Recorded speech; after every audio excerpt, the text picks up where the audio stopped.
Hello and welcome to this edition of Dad's Divorce Live. My name is Rick Ortiz, sitting in for Dan Cuneo, who couldn't be with us this evening. Tonight we're talking to Miss Elizabeth Crawford. She founded the Domestic Violence Counseling Center in 1994, and they provide counseling and other services for both victims and offenders of domestic violence and also victims of other crimes. And she has a Master's of Science degree in Community Health Promotion Education from West Virginia University. And she has served as a community health promotion educator and therapist. Presently, Ms. Crawford is the president of the African Americans for Violence Against Women Act Reform, and that's a organization that is concerned with the Violence Against Women's Act and the Women Act and the repercussions that it's had on the community since it was enacted in 1994. So I'm going to go ahead and ask you, Ms. Crawford, to tell us a little bit about your background and what brought you to the organization, the African Americans for Violence Against Women Act Reform. Okay, thank you, Mr. Ortiz. In working with domestic violence victims and offenders, I started to notice that there was something very badly wrong with the domestic violence laws. And I started to see victims of domestic violence not getting the appropriate help that they needed. I started to see African Americans, both victims and offenders, them not getting the help that they need, and it seemed as though the law was hurting them more harshly.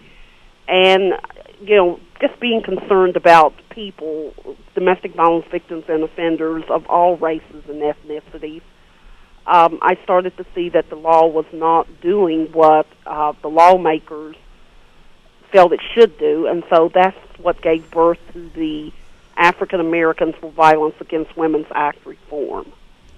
Now, I'm sorry. And what we're trying to do is educate the general population and others about the unintended consequences of the Violence Against Women Act. What are some of those unintended consequences? The unintended consequences are a rise in individuals, mostly males, being falsely accused of domestic violence, an increase in the incarceration rate of African American males and females, just victims, whether they be male victims or female victims, not getting the help that they need. The programs are not, the Violence Against Women's Act programs are not providing victims and offenders with appropriate services. And also I've seen male victims of domestic violence being turned away, being discriminated against based upon their gender. And that was really hurtful to hear that and to, you know, see that going on. That's interesting. So what we're talking about here maybe is an act that was originally put together, and Senator Biden, who is now running for vice president, had a big part in putting this act together. Right. He is the main sponsor of the Violence Against Women Act. Mm-hmm. The Violence Against Women Act was enacted in 1994, and every 5 years it comes up for reauthorization. It's a federal law. And in 2005, I think Senator Orrin Hatch, and Senator Arlen Specter, they added some amendments to it, stating that male victims of domestic violence should not be excluded from services and programs, and that was really great, but it's not being implemented in the states. The money comes from the federal government, and then the state domestic violence programs, they apply to receive some of this funding, and that's where it's really being implemented on the state, on the state level. and this is where a lot of the problems are taking place. Okay, so if we look back to pre-Violence Against Women Act, we probably, what we had here was a problem with, we had crimes against women, and we needed some type of mechanism to address that, and then they put together this act. So now, how is the world different?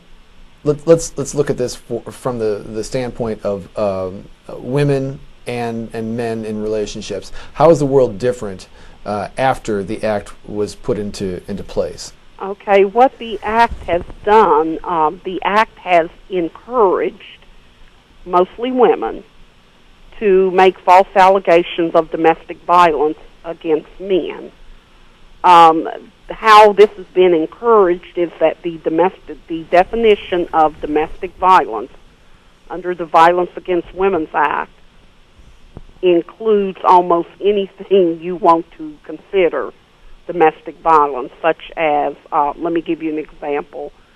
If you look at someone the wrong way, that could be considered domestic violence. It gives you a long list of behaviors, and it says including these behaviors, but not limited to.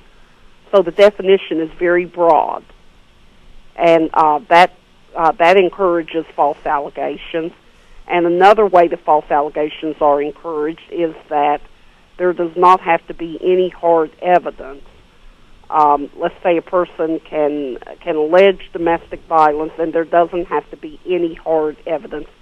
It's always what the woman says, and that is that's not fair, because we know that men can be victims of domestic violence, and a lot of times what is happening is, in some cases, attorneys are encouraging their clients, their female clients, to get a domestic violence restraining order against their husband, because it will give them leverage in the divorce contest. It'll give them leverage in custody and in other areas of the divorce contest. Sure, and I think our visitors to our site definitely have, many of them have seen this, and many of them have had their lives torn apart by this. The instance of a woman perhaps saying that she's been abused, and then the next step is a restraining order. The man leaves the house, and that puts him at a disadvantage when the divorce proceedings progress. Right, and not only that, not only does it hurt the person being falsely accused, it hurts the children, because while all this false accusation is going on, the individual who's been falsely accused does not get to see their child, and the child is separated from the parent. And I've known of many cases where the parent was cleared of the domestic violence charge, and they still don't get to see their child. So this causes further harm to the child. And think of all the social pathologies that are associated with children who do not have contact with a parent.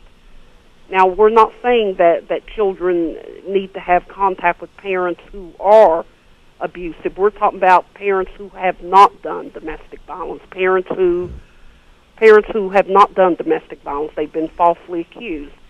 And the social pathologies that are associated with this child who does not get to see their parent.